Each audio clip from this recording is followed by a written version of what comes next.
What's going on, everybody? Jolt here from TheTokenMinorities, here with PPL Week 11 against Makati and his Bouffalant Bills. In case you missed the battle last week, we did play against Monotui and ended up losing that game in a very close game. I thought it was well played on both ends, and really no shame in losing that. But because we did lose that game, we are entirely out of the title contention. So this week's game has pretty much zero significance for me. That said, I do still want to try to get a positive record, a winning record this season. As we are now 5-5, and winning this game would mean we finish the season 6-5, likely with, with at least a 0 differential, but ideally with a greater than 0 differential, which at least says it wasn't a totally bad season overall. So that's pretty much the whole benefit in winning this game here against Makati. But on his end, he is fighting relegation. He needs to win this game to have a chance of escaping relegation. I think he's guaranteed or almost guaranteed to be in the playoff match at best to escape relegation, so he really needs to win this game. So this is going to be definitely more important on his end than it is for me. That said, I do still think I can take this as an opportunity to have a little more fun, a little bit more of a low pressure game, I guess, compared to what I've had here the past few weeks in the PPL. So you can expect to see some pretty fun matchups, or some pretty fun sets here, and a pretty fun team build in general here for this upcoming matchup. So just to talk about his team a little bit, my opponent Makati has Mega Pincer, Skarmory, Nihilego, Vaporeon, Shaman, Zygarde, 10% Hitmonlee, Delphox, and Raichu. The Delphox being the only mon on his team that can use Z moves. He dropped the other two earlier in the season that could use Z crystals, so that makes prep certainly a lot easier on my front, having to only worry about one potential Z crystal holder, it being the Delphox. So he does have some pretty big threats to my team, I think, overall. Mega Pincer is always a threat just because it can nuke anything, and if it runs something like Swords Dance plus Double Edge, it can do a lot of damage to Mega Bro and Clefable, as well as even Registeel with Earthquake or Close Combat, whatever he decides to bring. So the Mega Pincer is probably the biggest threat on his team to mine, I would say. Delphox is also kind of annoying, actually, but I do have a couple ways I can deal with that relatively well. Nihilego could be annoying if Registeel gets weakened, but Registeel is pretty much a just true counter to Nihilego, so that's certainly helpful. The Shaman is also a bit annoying for me to switch into, especially if it is more offensive. So he does have some pretty good offensive threats. I think his team overall, I just feel like it's a pretty predictable team, and that's kind of why his record is the way it is. I feel it's nothing against him as a player. I think he is a very good player, but the draft itself seems quite predictable, and I think that has hindered him all season long.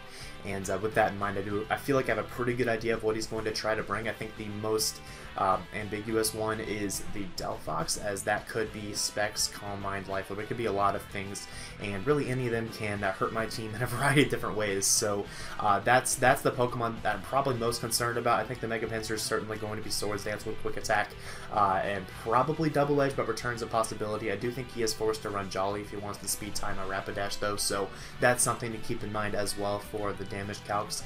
And the Shaman, I think, is better off to be offensive because he does want both Seed Flare and Earth Power for sure, and I can see him also wanting to have something to hit Decidueye, so I do think it's probably going to be an offensive Shaman.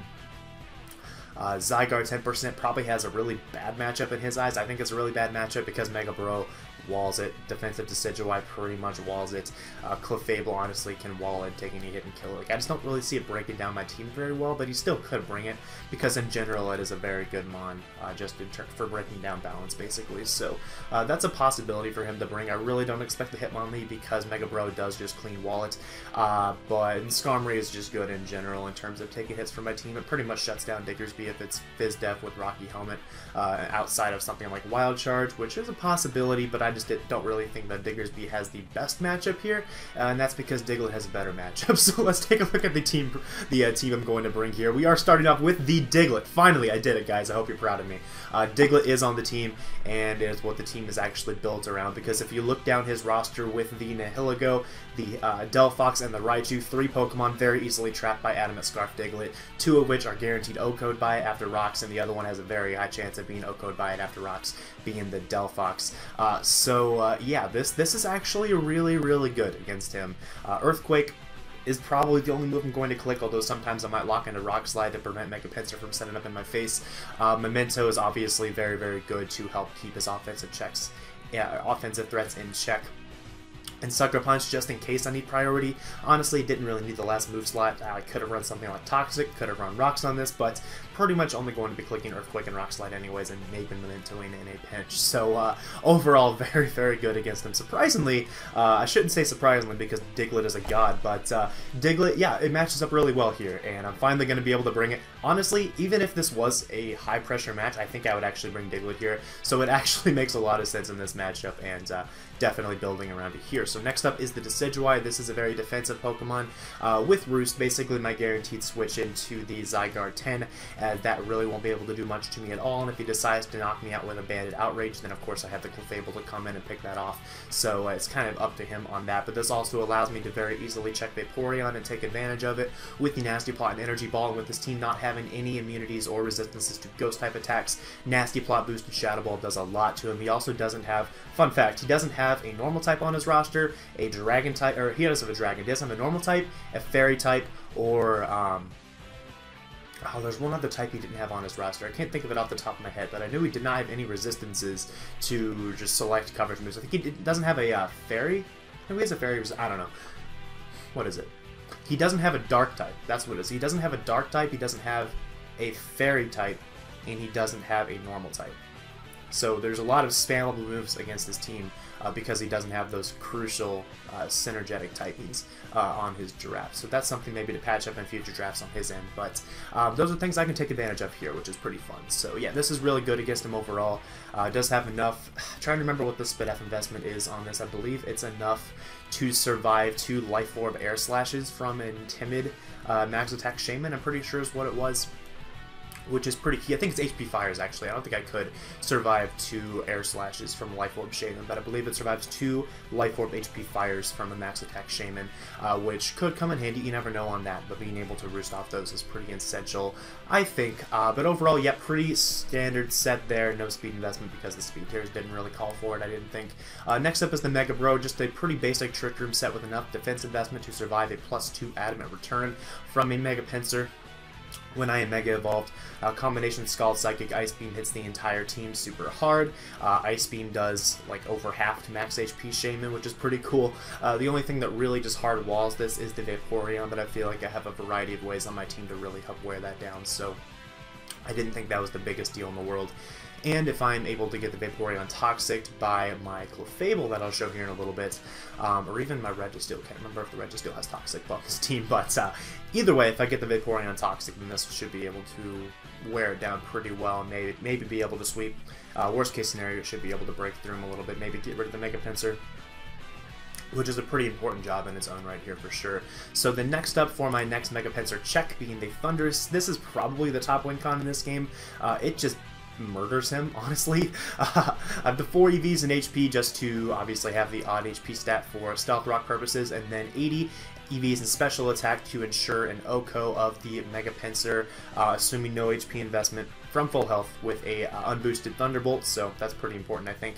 And then I have max speed to outpace a, I believe it is max speed Raichu. I think Raichu's base 110. I think it's outpacing max speed Raichu with the coverage of Thunderbolt, HP Ground, Fly, and Nasty Plot. And that Fly, of course, is Z-Fly to be able to do 1,000,000 to the Shaman. So, yeah, this combination of coverage straight 6-O's team. It's just a matter of getting his team weakened into range of this, as the Raichu can survive an unboosted HP Ground, and then the Nihilego can actually survive a +2 HP Ground, I believe.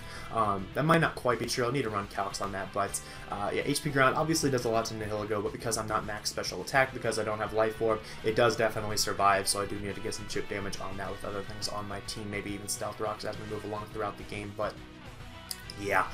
Pretty much murders him, and we are Defiant just in case he wants to try to defog in my face, and power up my Z-Fly to just kill something, so there's that. Now next up is the Clefable, pretty standard set here with leftovers, just Wish Protect, Toxic, and Moonblast, so this is walled, quote-unquote, by a lot of things on his team, but it does fill a very crucial role of being the Wish Passer, as I do need to keep the Registeel healthy to help deal with the Nihilego, which I do anticipate to be either Light Orb or Specs, and with time, he's pretty freely able to click HP Fire, as I'm going to go into Registeel every single time against that thing.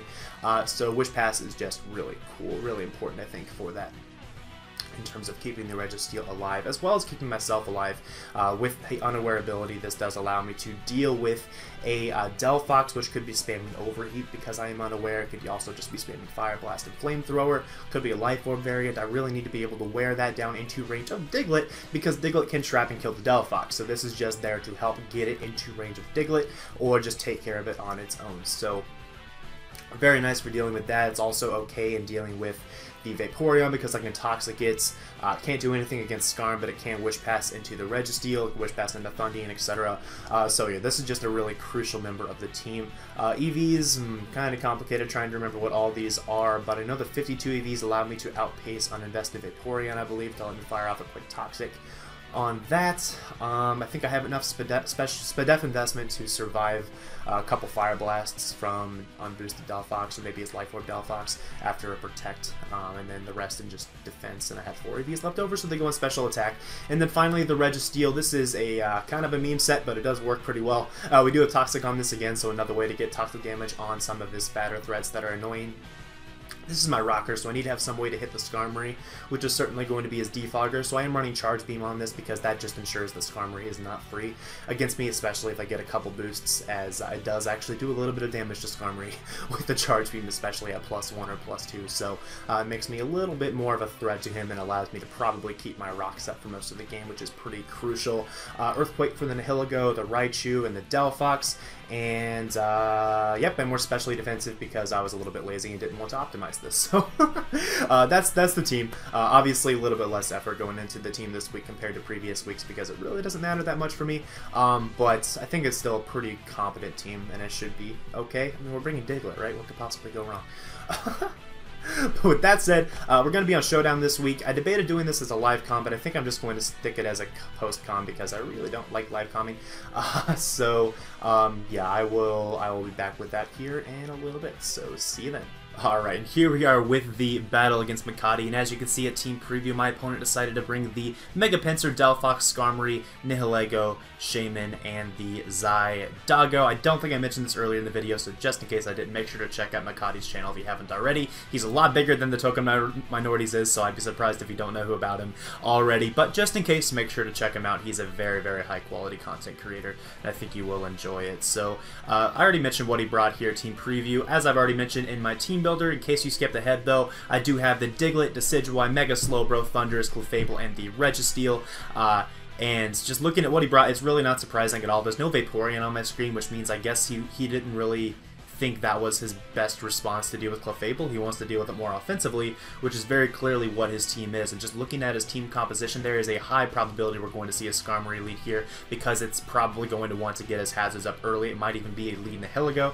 Either way, I think my best lead, though, regardless of what he wants to lead with, is my Mega Slowbro, because that prevents the Mega Pinsir from doing anything immediately. If it decides to attack on turn 1, that means it will take a million from Mega Slowbro and essentially be in range of Stealth Rocks whenever I get them up. If he's a lead Skarmory, I think he's going to leave it in to take a big hit to get his rocks up, so I'd be able to do a lot against that. And really the only thing that would immediately force me out, only things that would force me out, are the Shaman and the Nihilego, both of which I feel like I have very solid switch-ins to on turn 1. So Mega Slowbro's a very safe lead. Let's go ahead and hop on into this and see if we can grab that 6-5 record for the season and maybe get Diglett a kill. So let's see if we can pull this off, as he's going to lead off with the Skarmory as I lead off with my Mega Bro. So because he led off with Skarmory, I'm fully expecting turn 1 rocks, and I'm expecting him to probably be a weak armor variant and maybe have taunt and be a little bit faster overall, as that's what those Skarmorys tend to be. And he does indeed reveal to be a taunt Skarmory, and that damage reveals that he doesn't have max HP investment, unless I believe that was a max roll.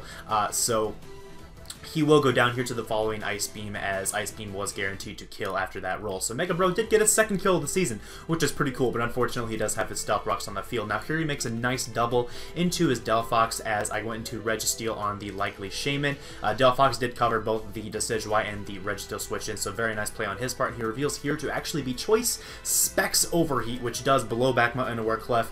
Good news is I really don't need Clef for anything this game. It just, because he's not a Calm Mind Delphox, I literally don't need Clef, and basically this just means this is Diglett food. So it's time, boys. Diglett's coming in. Diglett's gonna click that Earthquake button, and down goes Delphox. Diglett did get its first kill of the season.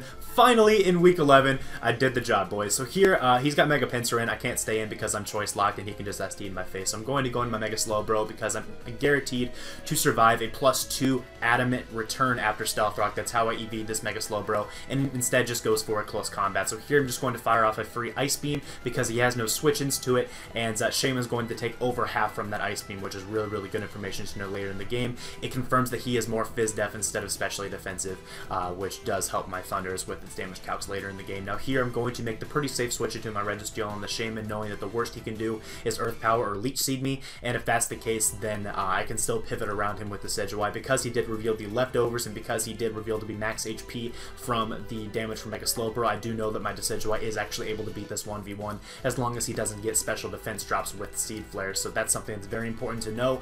Basically what it's looking like at this stage in the game, in less than a Hiligo is Specs, my Decidueye beats his entire team once Mega Pinsir goes down. With Stealth Rocks up, the timer is definitely on for Mega Pinsir, so the Decidueye is looking like the top win con now instead of the Thundurus. If he brought a more bulky team, then I feel like the Thundurus would have probably been the win con, but because he brought more of an offensive team that didn't really have proper ways, I don't think, to break through Decidueye, this is looking really, really good against him if I just play my cards right. So here he is going for flinches, I think, with Air Slash, which is fair enough, but I'm just going to roost up in his face here, as I do get a special defense drop with the Shadow Ball, and I'm going to fire off, I believe, another Shadow Ball here, and I'm going to get actually another special defense drop, which really sucks for him because now he's in range of another Shadow Ball without me even having to click Nasty Plot at this stage in the game. So here, knowing he's going to switch on out into his Nihilego, I'm still going to go ahead and click Roost, I believe, because this thing's health is really important when it is the guaranteed win con. Now here, I don't know if this is Choice Specs, Life Orb, Choice Scarf, whatever. I'm going to go into my Registeel to scout the damage, and he just goes for a Power Gem, and that damage reveals that he is not a boosting item, so he is not Choice Specs, and he is not even Wise Glasses, so I'm pretty confident he's probably Choice Scarfed, unless he is like a Resist Berry, like a Shuka Berry, but we'll see if he ever tries to change up moves here later in the game. As here I'm going to expect the switch out into probably Shaman. I'm going to fire off the Toxic just to ensure that my Decidueye can beat this thing 1v1, even if he starts getting like 1 or 2 flinches on my Decidueye. I should be able to beat it 1v1 when it has the Toxic on it, as long as he doesn't just entirely flinch me down, you know. But here I'm going to just fire off, I believe, a Shadow Ball as he goes into his Pinsir, which is really nice for me, as now this ensures that the Pinsir will not be able to get any more switch-ins to rocks. I do get another Spin-F drop. Not like that mattered too much. The other two I think mattered a little bit because it meant I didn't have to, it mattered a lot because I didn't have to click Nasty Plot at any point, but it really just counteracted the potential for Air Slash flinches as well, so I don't know. But that definitely did suck for him, though. So here he's just going to take out my Diglett, as I am forced to sack that here to this thing because it's the least useful member of the team when I'm expecting the Nihilego to probably be Choice Scarfed. If it were a Specs Nihilego, I could trap that with Diglett, but unfortunately that's not quite the case. As here, just going to take out the Mega Pinsir with a Thundurus, and then I'm going to sack my Thundurus to the Zygarde because the only thing this was actually useful for, if that is a Scarf Nihilego, is firing off a Z-Fly against the Shaman. I didn't really want him to have the chance to set up a Dragon Dance if he is a Life Orb Zygarde like he has shown to be here. So here, because he is locked into Outrage, I just set up a Trick Room. He got a 3-turn Outrage, which is really nice for me. It means I'm guaranteed to pick up another kill with Mega Slowbro, which, believe it or not, is only the 3rd one all season. Mega Slowbro is not my favorite Mega. But here I'm going to fire off the Ice Beam on the Shaman, hoping he just takes me out because that means I can clean up with the Decidueye right away. But instead, he is going to make me earn it, so he's going to just fire off some Syntheses in my face, and he's able to avoid those 2-hit KOs because of his investment, which is fair enough. That just means if I was more of a fully specially offensive Mega Slowbro, then I probably could have 2-hit KO'd potentially, but I did take away some of that special attack investment in order to have more defense to deal with Mega Pinsir, so I think it's a fair enough trade. We're able to work around it anyways because I'm going to go into my Decidueye. He does get the Spidef drop with the Seed Flare, which is fair enough. He's due for a little bit of hacks in his favor, and now I'm going to go back into my Registeel to fire off a Toxic on this because I do think that because he is not a Choice Specs Nihilego, my Decidueye actually can beat that 1v1 as well. I don't necessarily need Registeel to do it, so I'm just going to fire off the Toxic on the Shaman, and then to ensure I get a free switch into my Decidueye, I'm going to sack off my Mega Bro here because, like I've said many times now, Decidueye is the win condition. We're going to try to win the game with that, so we're going to sack off the Mega Slowbro and then go into Decidueye, and I can pretty much just Roost spam here for the win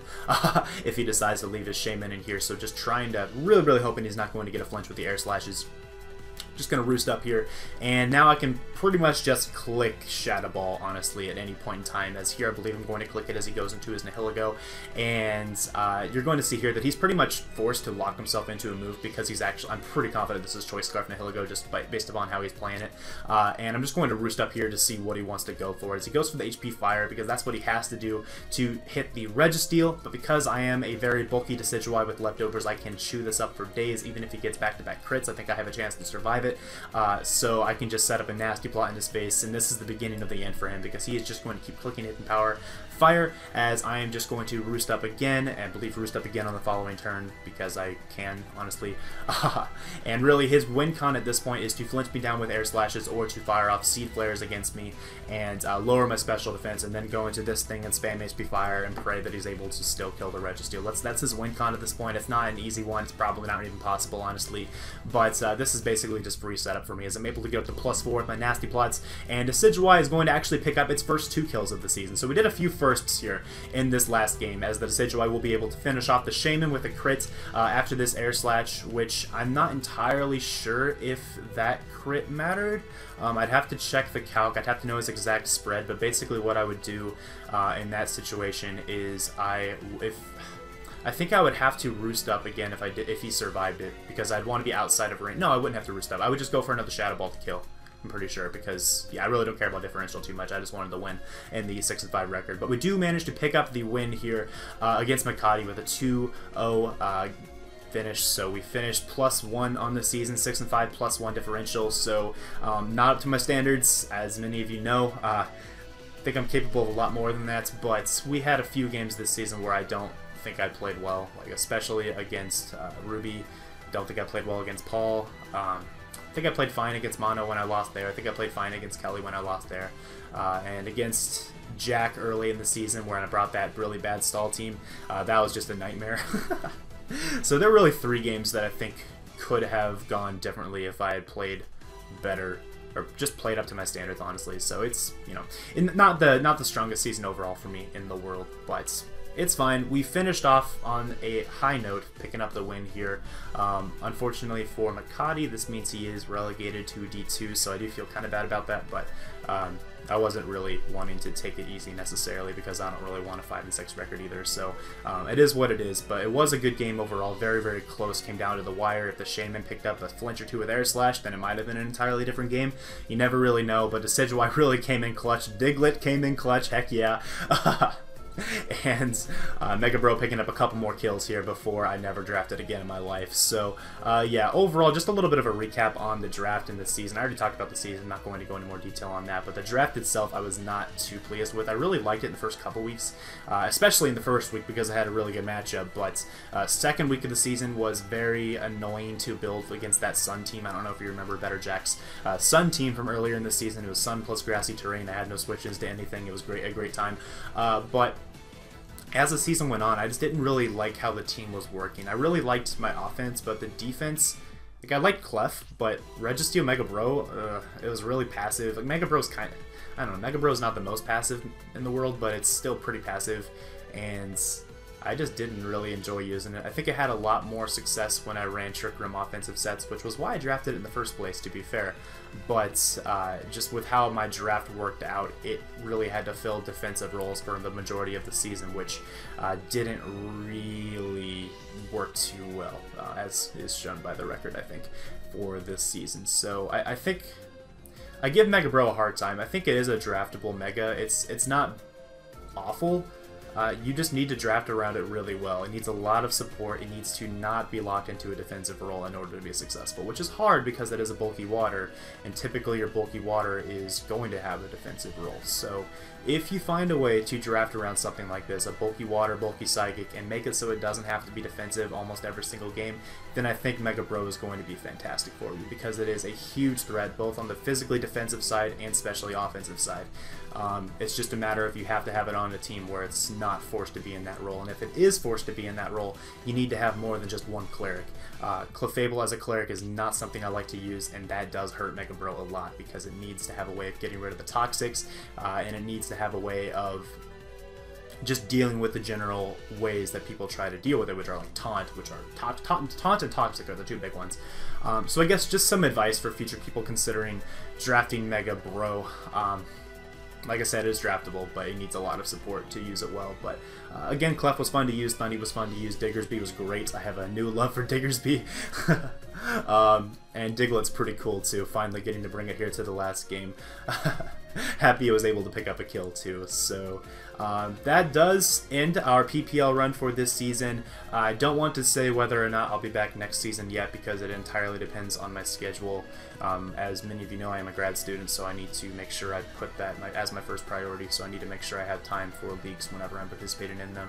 But I would like to if I have time, certainly. It was a really fun experience. I really like the guys in the PPL, and they're doing a good job there with their leagues. So big shout-outs to the PPL organization as a whole, as they're doing a very good job with their league.